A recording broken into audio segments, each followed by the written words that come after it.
নাস্তিকদের একটি অভিযোগ হচ্ছে নবীদের ঘটনাগুলোকে শুধুমাত্র নৈতিক গল্প হিসাবে তুলে ধরা হয়েছে নাকি নবীদের ঘটনাগুলো বাস্তব এবং সত্য ঘটনা।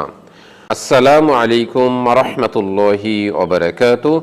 আলহামদুলিল্লাহি রাব্বিল আলামিন ওয়াসসালাতু ওয়াসসালামু আলা সাইয়্যিদিনা মুহাম্মদ ওয়া আলা আলিহি ওয়া আসহাবিহি আজমাইন।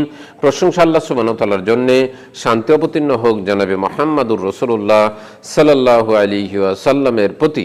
নাস্তিকদের একটি অভিযোগ হচ্ছে নবীদের ঘটনাগুলোকে শুধুমাত্র নৈতিক গল্প হিসাবে তুলে ধরা হয়েছে নাকি নবীদের ঘটনাগুলো বাস্তব এবং সত্য ঘটনা।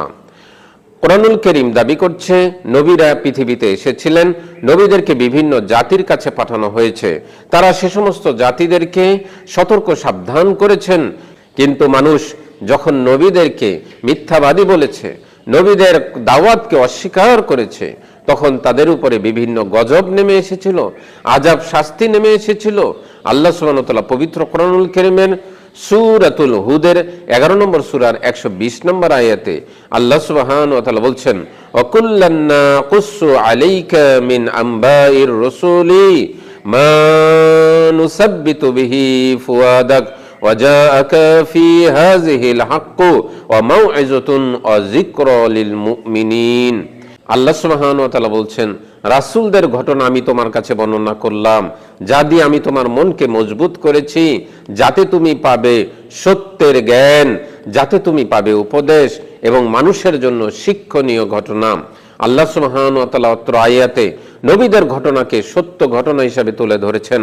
আল্লাহ সুবহানাহু ওয়া তাআলা পবিত্র কোরআনুল কারীমের সূরাতুল আল ইমরানের 3 নম্বর সূরার 62 নম্বর আয়াতে বলছেন, ইন্না হাযা লাহুল কসাসুল হক। আল্লাহ সুবহানাহু ওয়া তাআলা বলছেন, নবীদের ঘটনাগুলোকে আমি বর্ণনা করেছি যা সত্য। আল্লাহর নবী মুহাম্মদ সাল্লাল্লাহু আলাইহি ওয়াসাল্লাম নবীদের ঘটনাগুলোকে সত্য এবং শিক্ষণীয় ঘটনা হিসেবে সাহাবীদের কাছে উল্লেখ করেছেন। বুখারীর 6094 নম্বর হাদিস, আন্নান নবী সাল্লাল্লাহু আলাইহি ওয়াসাল্লাম ইয়াযকুরু মিন আখবারিল আমবিয়াই মা ফীহি ইবরা।